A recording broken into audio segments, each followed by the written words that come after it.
Bien, bonjour à tous, j'espère que vous allez bien. Aujourd'hui, du coup, on se retrouve pour une petite vidéo avec Amélie Mierger. Bonjour à toi. Bonjour Florian. Bon, du coup, conditionnement, confinement oblige. Du coup, l'interview, là, ça va se faire plutôt en mode virtuel un petit peu. Ça change pas grand-chose, mais on va essayer de découvrir un petit peu Amélie à travers cette vidéo. Donc déjà, Amélie Mierger, athlète de force athlétique et de développé couché. Donc depuis pas très longtemps, hein, ça fait seulement 2 ans au final. Tu as été une fois championne de France Open en plus de 84 kg. Tu as été 2 fois championne d'Europe plus de 84 kg. Tu as été 3e lors des derniers championnats du monde. Donc ça c'est en force athlétique.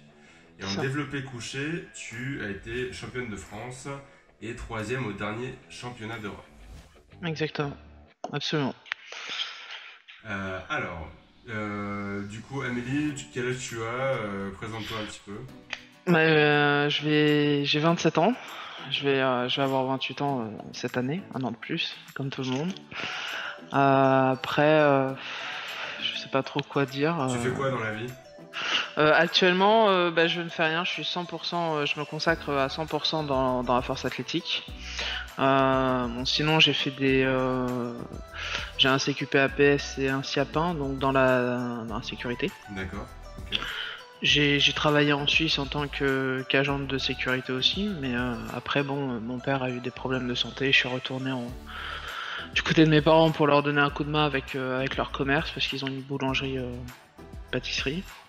Donc voilà quoi. Du coup, tu vendais, tu fabriquais? Alors je faisais surtout de la vente, mais dès qu'il y avait besoin d'un coup de main en pâtisserie ou en boulangerie, j'allais leur donner un petit coup de main. Donc surtout à faire les chocolatines, enfin les pains au chocolat pour d'autres. Attention, et les croissants. On va faire attention. Chocolat ou chocolatine, ça va être un gros débat encore. Je crois qu'il n'y a pas beaucoup. Je vais dire pain au chocolat parce que je crois que dans cette vidéo il n'y en aura pas beaucoup de sudistes peut-être. Ouais, c'est ça. Sinon je suis team chocolatine. Ok, ça roule. Alors question d'actualité un petit peu. Il y a toutes les salles de sport qui ferment, du coup on a également l'interdiction de se déplacer. Est-ce que tu arrives à t'entraîner? Donc je vois derrière toi, tu as un rack... Ouais, j'ai avec mon coach juste avant le confinement, il a pu m'amener du matériel donc qui est juste derrière, donc un banc de coucher et un rack pour le squat. Puis moi, vu que j'avais déjà du matériel, enfin 2-3 haltères, donc je les ai pris pour faire un peu de musculation aussi à côté, quoi, parce que faut quand même garder contact. Ok. Après, c'est vrai que j'ai vraiment personne avec moi pour m'assurer, donc je peux pas faire des barres, des charges hyper lourdes, à part au coucher où là ça va, mais qu'il s'agit du squat, c'est plus compliqué. C'est plus compliqué. Faut éviter de c'est plus compliqué, mentalement c'est dur. Mais j'ai de quoi m'entraîner. J'ai la chance d'avoir de quoi continuer. Je crois que Priscilla et Noémie aussi. Enfin. Ouais, pas mal d'athlètes de l'équipe de France ont réussi à trouver. C'est ça. Il y en a. Je sais qu'il y en a beaucoup qui n'ont pas la chance d'avoir du matériel, ne serait-ce même qu'une haltère ou autre. Je sais qu'il y en a beaucoup qui n'en ont pas. Heureusement, on a toujours la possibilité de faire des mouvements sans matériel. Mais nous, en tant qu'athlète de haut niveau en force athlétique, sans matériel, c'est beaucoup plus compliqué. Donc, en plus, c'est comme tu disais, tu as dit que tu te consacrais à 100% dedans. C'est ça. Si tu peux pas t'entraîner, c'est ton métier que tu es en train de perdre en gros. Exactement. Même si au début il parlait du confinement de 2 semaines, je m'en doutais que ça durerait plus longtemps. Et en l'espace d'un mois, 2 mois, on perd énormément on perd les repères, on perd énormément quoi, malgré tout, hein, on perd toutes les sensations donc. Et en plus, là ça nous emmène sur la suite. Il y a les championnats nationaux et internationaux qui ont été reportés. Ils ont été reportés loin dans l'année, mais pas si loin que ça, parce que dans 5 mois, jour pour jour, c'est le début des championnats du monde. Donc c'est ça. Si tu as perdu, et encore là il nous reste 15 jours, 3 semaines de championnat. Oui, si on perd un mois, allez, même un mois et demi sans s'entraîner, le temps de de juste reprendre contact et d'essayer de retrouver le niveau qu'on avait, déjà on va déjà perdre pareil un mois et demi, donc il restera pas grand chose après pour Au final, t'as perdu essayer 3 d'aller mois t'as perdu 3 mois de progression. Hein. c'est ça facilement quoi, donc C'est un peu compliqué, hein, c'est un peu compliqué. c'est dur, sachant qu'on commencera les compétitions, parce que je crois que les 3 compétitions s'enchaînent pratiquement. Ça fait très peu pour récupérer. Et puis la première compétition, ce serait les championnats du monde, donc ce serait on tape dans le lourd direct quoi. Là c'est l'objectif prioritaire de la saison en numéro 1. C'est ça, techniquement. Voilà. Et parce que les championnats du monde sont fin septembre, championnat de France du coup fin octobre et championnat d'Europe fin novembre. Ouais, c'est ça. Qu'est-ce qu'il y a mis là? Je crois que j'ai ma chaîne qui veut venir. Qui veut venir faire un câlin. Non, oui, t'es gentil, mais non. Oui. Allez. Une apparition. C'est ça. Une apparition sauvage. Du coup, on parle des championnats qui sont décalés en fin d'année. Niveau motivation, est-ce que tu arrives à garder cette motivation malgré l'absence de compétition maintenant? J'essaye, puis dans tous les cas, il faut quand même garder un minimum de motivation parce que ça reste un objectif, un but d'y aller, puis d'essayer de faire un podium.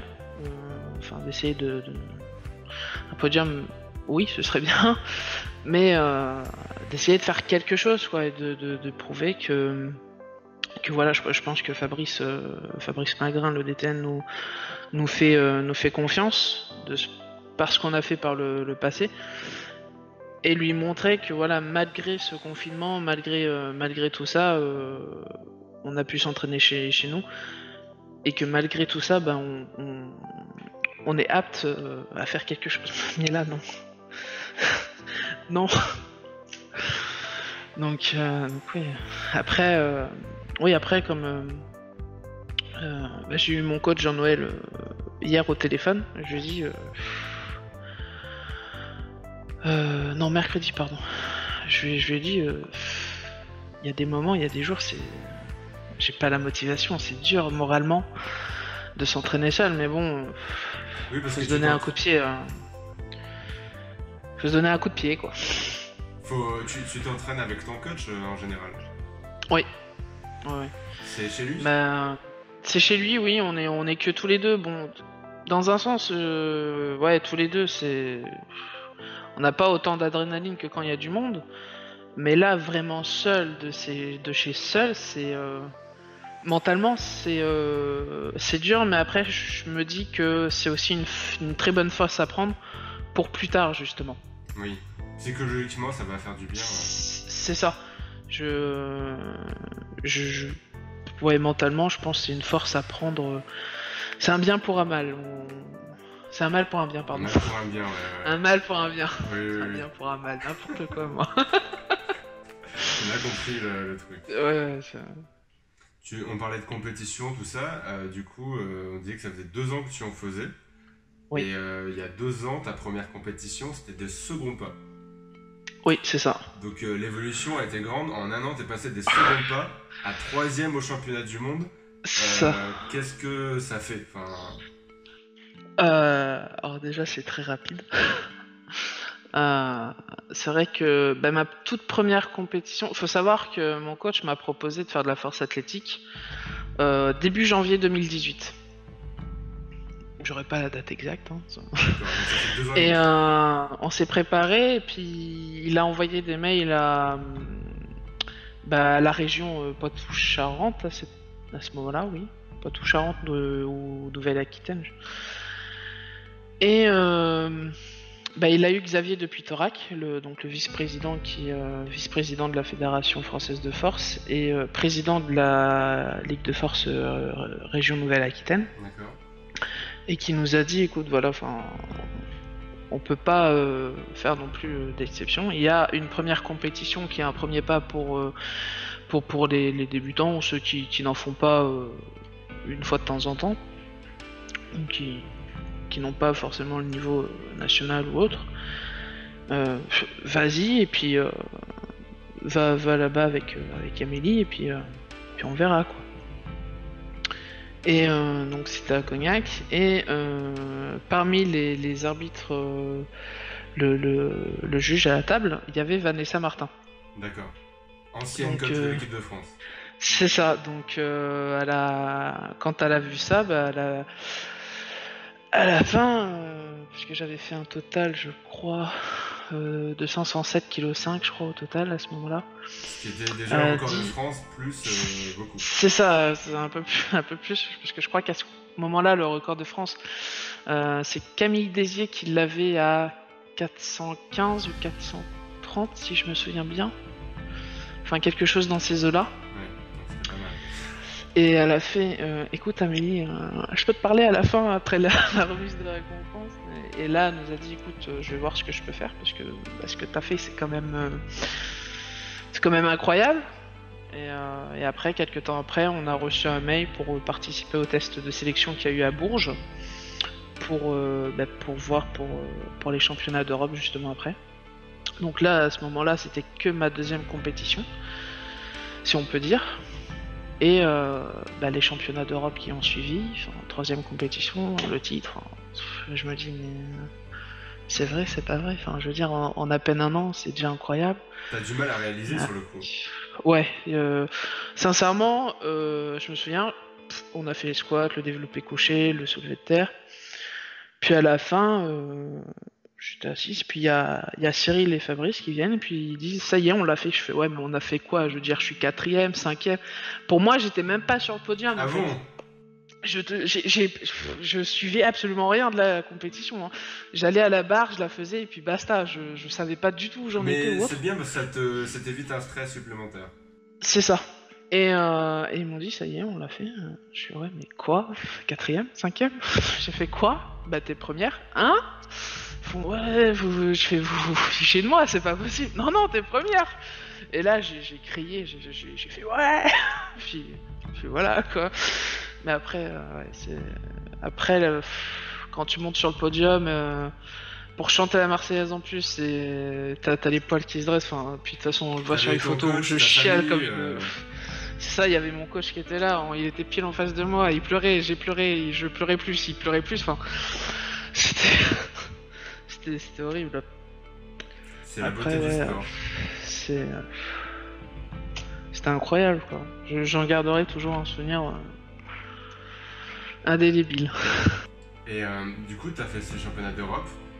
Ensuite, du coup, t'as été qualifié forcément au championnat de France grâce à ces championnats d'Europe. C'est ça. Oui, finalement oui. C'est marrant quand même. J'ai pas du tout fait le circuit ordinaire, on va dire. C'est ça. Mais en fait, heureusement qu'il y a des seconds pas qui sont organisés. Hein.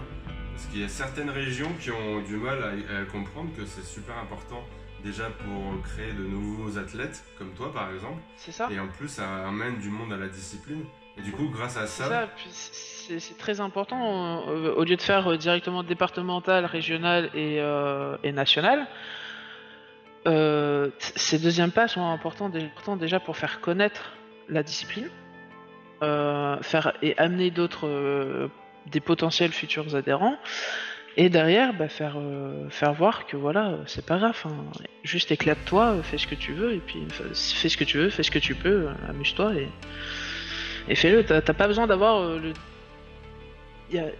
faut pas avoir nécessairement le niveau départemental pour pouvoir faire des compétitions, faut penser à ça aussi. Il y a peut-être des personnes qui font de la force qui voudraient faire des compétitions, mais vu qu'ils n'ont pas le niveau régional, départemental, national ou autre, ils en sont privés en quelque sorte. Alors c'est pour ça que je trouve que tout ce qui est second pas ou les compétitions comme fait le Silent Worker est intéressant parce que finalement c'est bien pour ceux qui veulent faire des compétitions sans forcément être à un niveau spécifique quoi. Exactement. On revient sur toi un petit peu, du coup donc France première. Tu fais un truc comme 560, un truc comme ça, non? Ouais, je crois, ouais. En gros, t'as une progression. Il me semble, ouais. En gros, le record de France, je crois, t'as mis plus 130 au record de France. Ouais, il me semble, ouais. Et c'était pas encore un record d'Europe au total? Après, Non, parce que vu que j'avais fait à ma première compétition Europe, j'avais fait le record d'Europe aussi au total à 580, je crois. Oui. Donc, le record de France était passé aussi à 500, Ah oui, c'est vrai. Ouais. 580. Et là, non, au championnat de France qui ont eu lieu à Nantes, j'avais pas. Je crois que j'ai fait 500, ouais, entre 560 et 570, je sais plus exactement, Pour qualifier au monde. pour qualifier au monde, voilà. Et où tu as fait troisième, c'est pas incroyable de se retrouver à côté d'athlètes que presque tu connaissais pas il y a un an et qui sont genre au sommet de l'élite mondiale dans ta catégorie. C'est Et incroyable. t'es à côté d'elle sur le podium. C'est hallucinant.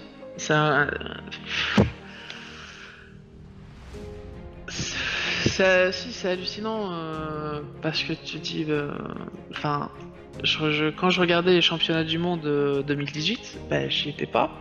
Mais je regardais et je me disais, mais putain, mais je serais jamais à ce niveau-là. Elles sont vachement balèzes. Enfin, c'est incroyable ce qu'elles font et tout. Et puis un an après, non seulement, en fait, tu regardes pas les championnats du monde, tu y assistes. Déjà, rien que ça, c'est énorme. Mais monter sur le podium avec elle, tu te dis, waouh. C'était très chaud pour le match, tu as fini troisième et tu aurais pu faire deuxième. La Ouais, canadienne était plus légère au poids de corps. c'est ça, ouais, parce qu'on a fait le même total, mais plus légère au poids de corps. Et c'est pour ça, sur les championnats du monde, sur le coup, je m'en voulais beaucoup parce que j'ai fait beaucoup d'erreurs techniques. Enfin, je sais qu'il y a beaucoup de choses que j'aurais pu faire mieux pour avoir un total un peu mieux. Mais je m'en suis voulu énormément. Et après la compétition, mon coach et mon parrain Jean-Pierre Brelois m'ont dit, mais arrête. C'est ton premier championnat du monde après 1 an et demi de pratique et t'as fait troisième. Il y en a combien qui peuvent le dire? Ouais, mais au squat, j'ai pas. Non, au coucher, j'ai fait une connerie, j'ai levé les pieds. Non. Mais je m'en voulais énormément parce que je sais que c'est des erreurs Oui. toutes bêtes. Ils m'ont dit, mais arrête, t'es encore qu'un bébé, on t'appuie sur le nez là, t'as du lait qui coule. Enfin, t'es encore qu'un bébé dans ce sport, tu vois. Oui. Bon, gros bébé, mais. Et après, le lendemain, on en avait parlé à Fabrice. Il me dit, mais c'est vrai que t'as encore une débutante parce que finalement, les championnats du monde, là, c'était que ta 5ème compétition, si on compte bien. Donc, c'est pas grave. C'est ça. Après, je suis compétitrice, je m'en suis voulu. Mais bon. Mais je comprends. Après, tu t'es un petit peu vengé du coup, championnat d'Europe. T'as rebattu le record d'Europe au total. Ouais, parce qu'au championnat du monde, du coup, on avait fait 587,5 avec la canadienne. Ouais. Donc c'était un nouveau record d'Europe déjà Oui. à ce niveau-là. Je crois que j'avais fait aussi un autre record d'Europe au squat à 230. Ouais. Record de France, excuse-moi. Ouais. Et là, au championnat d'Europe 2019, pareil, je refais un record d'Europe au total à 588,5 kg. Mais puis ils avaient un goût très particulier pour moi. Oui, parce que. Donc ouais, voilà. Les circonstances étaient compliquées. C'est ça. Mentalement, ça a été très dur, mais aussi je devais le faire. Ouais. Donc. Et au final, t'as réussi à passer un peu cette épreuve compliquée. C'est ça. Et du coup, ça a une saveur encore plus particulière parce que du coup, tu t'es vraiment arraché à fond pour aller la chercher. Hein. C'est ça, ouais, c'est totalement ça, ouais. Pour revenir au début un tout petit peu, t'as commencé un peu la force en 2018. Est-ce que tu as déjà fait d'autres sports auparavant qui t'ont permis d'être à ce niveau-là? J'ai fait beaucoup de sports. Oui, j'ai fait du rugby, j'ai fait du foot, j'ai fait beaucoup d'équitation, de VTT, du handball énormément aussi. Qu'est-ce que j'ai fait d'autre? J'ai fait du tennis de table. Puis je dois en oublier quoi. Mais ouais, j'ai fait beaucoup de sports en fait. Tu penses que ça t'a permis d'être à ce niveau-là? Ça t'a aidé un peu à commencer? Automatiquement, je pense que oui, parce que automatiquement, avec les sports que je faisais, on faisait quand même un peu de musculation, comme au hand, au rugby, au foot, on faisait beaucoup d'abdos, on courait beaucoup, donc je pense que ça a quand même sur le foncier ou autre, ça a quand même une importance. Tout comme le VTT au niveau des jambes, je sais que ma mère déteste mes mollets parce que ils sont durs comme tu vois, mais avec le vélo, les mollets vont pas rester tout mous. C'est pas dur pour les genouillères? Si, c'est compliqué. Hein. Là, je vois, j'ai une nouvelle genouillère d'SBD. Pour passer les mollets, c'est dur. Ouais, j'imagine. Mais bon, ça. Mais ouais, non, j'ai toujours fait du sport. Puis de toute façon, j'en avais besoin, sinon j'étais exécrable. Hein. Ça permet de défouler, de ressortir. C'est ça, j'avais besoin d'un exutoire et le sport, ça a été mon moyen à moi. D'accord, ça marche. Donc, puis il faut savoir aussi que quand j'étais petite, en fait, en pâtisserie, on utilise des plaques qui sont pour mettre tout ce qui est viennoiserie et autres. C'est pas des plaques très légères, et puis moi je m'amusais petite à pas en prendre une par une, mais à en prendre le plus possible à chaque fois juste pour les déplacer. Et je pense que après je jouais aussi avec des sacs avec des sacs de farine. À ce moment-là, quand j'étais petite, c'était pas des sacs de 25, mais des sacs de 50. Ah oui, d'accord. C'était encore des sacs de 50 kilos. En fait, j'ai toujours j'ai toujours aimé jouer avec des trucs lourds, enfin jouer entre guillemets quoi. Oui. Déplacer des objets lourds. Donc je pense que finalement rencontrer Jean-Noël a juste été le déclencheur pour découvrir et pratiquer la force athlétique. Ouais, du coup, ça t'a rappelé un peu ton enfance, au lieu de jouer avec des sacs de farine, tu soulevais des barres du coup. C'est ça. Pendant le confinement, donc, tu t'entraînes donc combien de fois déjà? 5 fois. 5 fois. Et Ouais, à part l'entraînement, tu t'occupes comment? Tu regardes des films, des séries, tu lis? Alors, il y a un peu de films, séries. Ouais. Évidemment, le casque, je pense, ça se voit, un peu de jeux vidéo. Ok. Mais après, derrière, je m'occupe de tout ce qui est ménager, donc tout le ménage. Je m'occupe du jardin, parce que j'ai la chance d'être en campagne, d'avoir un grand jardin qu'il faut entretenir, donc tout ce qui est la tonte et tout. Donc ouais, il y a de quoi m'occuper. Ouais. Donc un truc qui était une corvée hors confinement, maintenant c'est un plaisir de le faire du coup. Corvée, non. Enfin, je considère pas que c'est des corvées. Enfin, faut le faire, quoi. Oui, il faut le faire de toute façon. De toute façon, corvée, pas corvée, enfin, ça change rien, donc... Ok, ça marche. Du coup, c'est quoi ton film du moment que tu conseillerais? Alors, qu'est-ce que j'ai regardé dernièrement en film? J'ai regardé j'ai regardé le film Mais où est donc passé la 7ème compagnie il y a très peu. C'est un truc indémodable un peu. Oui, c'est ça. Ok. C'est la base. C'est ça. Après, sinon en série actuellement, je suis beaucoup sur. J'avais jamais regardé, mais des amis m'ont dit d'absolument regarder. Alors j'ai commencé à Casa des Papel. Et puis ça m'a l'air fort bien aussi. Attention, on ne dira aucun spoiler dans cette vidéo. Non, de toute façon j'en suis qu'au tout début, donc y a pas de souci. Mais franchement, ouais, ça promet. C'est une série qui promet beaucoup. Pour avoir vu toutes les saisons, c'est intéressant. Ouais. Là, un petit peu plus. s'il te plaît. Du coup, est-ce que tu as une musique en ce moment sur laquelle tu as une bonne ambiance, un bon mood? Alors, je l'écoute souvent quand je m'entraîne, puis parce que je l'aime aussi beaucoup. C'est Danse macabre de Ghost. Ah, je connais pas. Je mettrai un petit extrait. Oui, que j'apprécie beaucoup et qui m'aide à retrouver cette. Quand j'ai une baisse de régime niveau motivation, je la remets et elle me redonne un peu la niaque.